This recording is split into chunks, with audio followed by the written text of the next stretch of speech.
चंदन नगर गाँव से 2 किलोमीटर दूर नदी किनारे एक टूटा फूटा मंदिर था। कहते हैं कि कभी चंदन नगर गाँव उस नदी के किनारे बसा था, लेकिन बार बार बाढ़ आने के चलते और नदी की दिशा बदलने की वजह से 200 साल पहले चंदन नगर वर्तमान जगह पर बस गया। वो पुराना मंदिर आज भी नदी किनारे ही विराजमान है। इस मंदिर को गांव वाले भूतिया मंदिर भी कहते हैं। एक दिन बहुत तेज बारिश हो रही थी और बिजली भी चमक रही थी। गांव का भुवन काम से लौट रहा था। उसके कुछ ही दूरी पर गांव का नाई कनुआ कहीं से वापस लौट रहा था। अचानक से बिजली चमकी और मंदिर का घंटा बजने की आवाज आई। हे भगवान, आज क्या अनर्थ होगा पता नहीं, सब सुख रखना। तभी घंटे की आवाज और तेज होती गई और उसके सामने से कनुआ नाई उड़ता हुआ मंदिर की तरफ से गायब हो गया। नहीं, ऐसा नहीं हो सकता, कनुआ चाचा। थोड़ी देर में बारिश रुक गई और भुवन भागता हुआ कनुआ के घर जा पहुंचा। चाची, वो मंदिर। बताओ रे भुवन को क्या हुआ? इतना घबराए हुए क्यों हो? सब मंगल तो है ना? नहीं चाची, कनुआ चाचा मंदिर के घंटे की आवाज में गायब हो गए। नहीं, ऐसा नहीं हो सकता। कह दो कि झूठ है। मेरी आंखों के सामने चाचा मंदिर की तरफ उड़ते हुए चले गए। मुझे माफ कर दो चाची, मैं कुछ नहीं कर सका। धीरज धरो बहू, अब इन गांव वालों को सब पता नहीं किन पापों का फल मिल रहा है। पिताजी, बहुत प्यास लगी है। एक बोतल पानी लाया था, वो दोपहर में ही खत्म हो गया था। जा नदी किनारे जाकर पी ले। क्या पिताजी, 1.5 किलोमीटर पानी पीने के लिए जाऊं? क्यों ना हम अपने खेत में एक कुआं खोद लें। मेरे सपने में भी आता है कि हमारे खेत में एक कुआं है। चल चुपचाप अपना काम कर। जब देखो उल्टा पुल्टा बात करता रहता है, आलसी कहीं का। 1.5 किलोमीटर चलने के चलते इनको खेत में ही कुआं चाहिए। अरे सपना में कुआं दिखता है। कल आलू भी निकलना है, माँ भी आएगी, 2 बोतल पानी भर लेना। माँ देखो ना, बोतल से पानी खेत में गिर गया। प्यास लगी है, क्यों ना हम अपने खेत में कुआं खोदें। सचमुच मेरे सपने में दिखता है कि अपने खेत में एक कुआं है। अब तो शाम हो ही गई है, घर जाकर पानी पी लेना बेटा। माँ, मैं थोड़ा चेतन के पास जाऊंगा, तुम लोग घर चले जाना। मैं उससे मिलकर रात में घर लौटूंगा।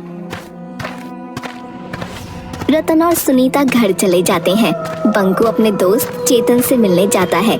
रात में घर पर, बेटी सुमति, पिताजी को थोड़ा खाना दे आ। रात के 9 बज गए हैं, नहीं तो वो सो जाएंगे। पता नहीं ये बंकू कहाँ रह गया। लाओ माँ, मैं दे देती हूँ। रतन के पास जाकर, पिताजी ये लीजिए आपका खाना। ठीक है बेटा, लाओ। बंकू अभी घर लौटा या नहीं अभी तक? नहीं पापा, बंकू भैया अभी तक नहीं आए हैं। तभी पुराने मंदिर के घंटे के बजने की आवाज आती है।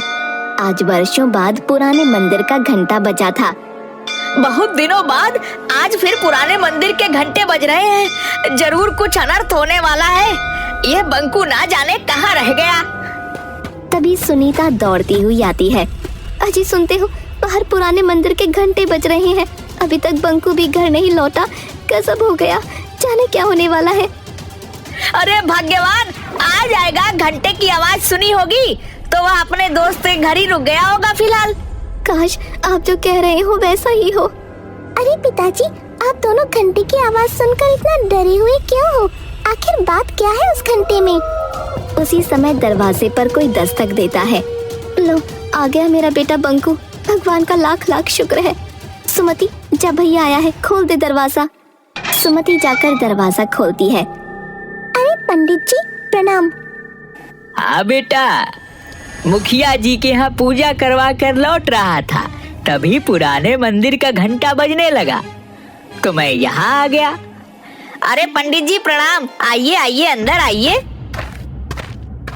बड़े दिनों बाद पुराने मंदिर का घंटा बजा है। पता नहीं किस बदनसीब की किस्मत खराब है। वैसे तुम्हारे परिवार में तो सब सुरक्षित है ना? मुंह क्यों लटका हुआ है तुम्हारा? प्रणाम पंडित जी। देखिए ना, बंकू दोस्त के यहाँ गया था, अभी तक लौटा नहीं है। पुराने मंदिर से घंटे की आवाज आ रही है, चिंता लगी हुई है। धीरज रखो बहू, कुछ नहीं होगा बंकू को। भगवान भला करेंगे, जहाँ होगा सुरक्षित होगा। लेकिन उस पुराने मंदिर के घंटे की आवाज से सब इतना डरे हुए क्यों हैं? मुझे कोई बताता क्यों नहीं? ये तो कोई नहीं जानता बच्ची कि वो मंदिर का घंटा अपने आप बजता कैसे है, लेकिन जब भी बजता है गांव से कोई न कोई लापता जरूर हो जाता है। इसीलिए मंदिर का घंटा बजते ही सभी अपने अपने घर में घुस जाते हैं। तो इस घंटे को कोई खोलकर हटा क्यों नहीं देता? जिसने भी घंटा को हटाने की कोशिश की, उसी क्षण उसे लकवा यानी पैरालिसिस मार दिया। ओह, लेकिन ऐसा होता क्यों है? हमारे पूर्वज बताते हैं कि सदियों पहले उस मंदिर के पुजारी की हत्या चोरों ने कर दी थी और कीमती आभूषणों और मूर्तियों को लेकर भाग गए। पर किसी गांव वाले ने पंडित जी की मदद नहीं की? पंडित ने जोर जोर से घंटा बजाया, लेकिन सर्दी के 12 बजे ठंडी रात होने के कारण कोई भी गांव वाले मदद के लिए नहीं गया। कहा जाता है कि उस पुजारी की आत्मा आज भी मंदिर में ही मौजूद है। जब जब पुजारी की आत्मा कुहकती है, मंदिर का घंटा बजने लगता है और गांव का कोई न कोई व्यक्ति गायब हो जाता है। उधर घंटा बजने के पहले बंकू अपने दोस्त चेतन के घर पर था। चेतन, रात काफी हो गई है, अब मैं चलता हूँ। पिताजी खाना खाते समय मुझे खोजते हैं। दरअसल मैं और पिताजी रात का खाना साथ में खाते हैं। ठीक है यार, तुम्हारे साथ भी पता नहीं चला कि टाइम कैसे गुजर गया, इतनी रात हो गई। तभी मंदिर का घंटा बजने लगता है। अरे बंकू, थोड़ी देर रुक जा यार, पुराने मंदिर का घंटा बजने लगा, जरूर कुछ होने वाला है। नहीं यार, पहले ही काफी लेट हो चुका है, पिताजी मेरे बिना खाए सो जाएंगे। और वैसे भी मैं इस अंधविश्वास को नहीं मानता। ठीक है, चलता हूँ, 10 मिनट में घर पहुँच जाऊंगा। चेतन के बार बार मना करने के बावजूद बंकू वहाँ से अपने घर की ओर चल देता है। जैसे जैसे वह चलता जाता, उसके कानों में पुराने मंदिर के घंटे की आवाज तेज होती जाती। घंटे की आवाज अब उसके कानों में इतनी तेज हो गई कि वो दोनों हाथों से कानों को ढक लेता है। फिर भी घंटे की आवाज उसके कानों में नश्तर की तरह चुभ रही थी। इस दौरान कब उसका पैर मंदिर की ओर चल पड़ा, उसे पता भी नहीं चला। एकाएक वो देखता है कि वो मंदिर के पास खड़ा है और घंटा लगातार बजे जा रहा है। वो कुछ समझ पाता इससे पहले ही घंटा चुंबक की तरह से खींच लेता है और घंटे के अंदर बंकू ऐसे समा जाता है जैसे घंटा कोई ब्लैक होल हो। इसके साथ ही घंटे की आवाज आनी बंद हो जाती है। इधर रतन के घर। चलो, घंटे की आवाज तो बंद हुई, भगवान करे कहीं कोई हादसा ना हुआ हो। ठीक है रतन, अब मैं चलता हूँ। बंकू भी तुम्हारा 10-15 मिनट में आ ही जाएगा। ठीक है पंडित जी, प्रणाम। सुनो जी, टॉर्च लेकर चेतन के यहाँ जाकर देखाओ। घंटे की आवाज तो बंद हुए आधा घंटा हो गया, बंकू अभी तक घर नहीं लौटा। तुम ठीक कह रही हो सुनीता, मैं अभी जाकर चेतन के घर बंकू को देख कर आता हूँ। सुमति, जरा टॉर्च तो लाना। रतन पूरा रास्ता टॉर्च से बंकू को खोजते हुए चेतन के घर पहुंचा। वो दरवाजा खटखटाता है। अरे अंकल, आप, बंकू तो यहाँ से आधा घंटा पहले ही चला गया, जब घंटा बज रहा था। अभी तक घर नहीं पहुंचा क्या? नहीं बेटा, अभी तक तो बंकू घर नहीं पहुंचा, लेकिन जब पुराने मंदिर का घंटा बज रहा था तब उसे जाने क्यों दिए? अंकल, मैं बार बार उसे मना कर रहा था कि अभी मत जा, लेकिन वो बोला कि मैं अंधविश्वास में नहीं मानता। मेरे पिताजी मेरे बगैर खाना नहीं खाते और वो उसी समय चला गया। चेतन और रतन दोनों मिलकर बंकू को बहुत ढूंढते हैं, लेकिन बंकू कहीं नहीं मिलता। रतन के घर पर हाहाकार मच जाता है। जैसे तैसे रात गुजरती है। सुबह होते ही रतन के घर पर लोगों की भीड़ उमड़ पड़ती है। रतन भाई, मुझे अभी अभी पता चला कि घंटे की आवाज जो रात में हुई थी, उसके बाद से तुम्हारा बंकू गायब है। मुझे इस बात का बहुत अफसोस है, लेकिन इसमें हम लोग कर भी क्या सकते हैं। सरपंच साहब, बंकू मेरा इकलौता बेटा था। वह पूजा पाठ अंधविश्वास को नहीं मानता था। कितनी बार उसे समझाया, लेकिन वह नहीं माना। आज उसी का फल हम लोग भोग रहे हैं। नियति के आगे हम सब लोग बेबस हैं। मैं जानता हूँ कि तुम्हारे ऊपर क्या बीत रहा है। हम लोग तो सिर्फ सांत्वना ही दे सकते हैं। हाँ, बेटा तो चला गया, अब तो सिर्फ सांत्वना ही हमारे हिस्से बचा है। अभी कल ही वह कह रहा था कि पिताजी एक कुआं खेत में खुदवा दीजिए। मेरे सपने में आता है कि अपने खेत में एक कुआं है। 2-3 दिन बाद गांव में एक दुष्ट पंडित बाबा चूरन दास आते हैं। उसे पता चलता है कि रतन के घर से उसका इकलौता बेटा बंकू गायब हो गया है। इसी बात का वो फायदा उठाने की सोचता है और रतन के घर पर पहुंचता है। अलख निरंजन, कोई घर पर है बच्चा? बच्चा तो नहीं रहा। लीजिए महाराज, ये 1 किलो चावल स्वीकार कीजिए। नहीं माता, मैं भिक्षा मांगने नहीं आया। मुझे मालूम है कि तुम्हारा बच्चा पिछले दिनों गायब हो गया है। कोई बात नहीं, हम उसे वापस लाएंगे। महाराज की जय हो। कोई भी उपाय करे महाराज, कैसे भी मेरा बच्चा मुझसे मिलवा दे। नारायण नारायण, तुम्हारा बच्चा तुम्हें जरूर मिलेगा माता। बस थोड़ा सा दान पुण्य करना होगा। घर में जितना भी सोना है उसका त्याग करना होगा। महाराज, सोने जैसे बेटे के सामने ये नकली सोना किस काम का। मैं अभी आपको घर में रखा सारा सोना जेवर लाकर देती हूँ। सुनीता घर में रखा सारा सोने का गहना लाकर बाबा चूरन दास को दे देती है। ये लो बाबा, मेरे यहाँ जितने भी सोने के गहने थे वो सब मैं ले आई।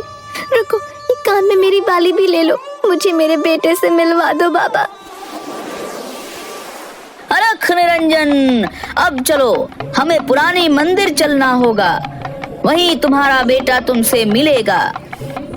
बाबा चूरन दास सुनीता के परिवार को पुराने मंदिर की ओर ले चल पड़ते हैं। जल्दी ये बात पूरे गांव में फैल जाती है। बाबा चूरन दास बंकू को वापस लाएंगे। जिनके बच्चे या परिवार का कोई सदस्य अभी तक गायब हुए थे, सब अपने अपने घर के गहने लाकर बाबा चूरन दास के पास पहुंच जाते हैं। बाबा, ये लो मेरे घर के सारे गहने, हमारे बच्चे को वापस ले आओ। बाबा, मेरा भी चाचा को वापस ला दो। ये लो गहने, मेरे पिताजी को वापस ले आओ। ये लो गहने। जल्द ही बाबा के पास सोने के आभूषणों का अंबार लग जाता है। आप लोग शांति बनाए रखें, सभी को उसके परिजन मिल जाएंगे। अभी हम एक हवन करेंगे। चूरन दास मास्क पहनकर हवन में कुछ भस्म फेंकता है, जिससे पूरे मंदिर परिसर में धुआं फैल जाता है और धुएं में सारे लोग बेहोश हो जाते हैं।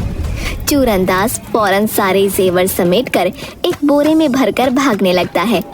तभी मंदिर में टंगे घंटे से एकाएक किरणें निकलती हैं और चूरन दास वहीं पर अपाहिज हो जाता है। थोड़ी देर बाद सभी को होश आता है। मुझे बचा लो, कोई मुझे बचाओ, मैं पूरी तरह अपाहिज हो चुका हूँ। मैंने तुम लोगों के साथ धोखा किया है। हे भगवान, अब किसी के साथ धोखा नहीं करूँगा। दुष्ट पंडित, तुम्हारी यही सजा है। तुमने कई लोगों के भावनाओं को धोखा दिया है। अब पड़े रहो यहीं। उधर सुनीता ने रात में कहा था कि उसके बेटे की आखिरी इच्छा खेत में कुआं खुदवाने की थी, इसलिए रतन बंकू को याद कर खेत में कुआं खोद रहा होता है। तभी उसे जमीन के अंदर से कुछ मूर्तियां और आभूषण मिलते हैं। वो इसकी खबर सरपंच और पंडित ज्ञानचंद को देता है।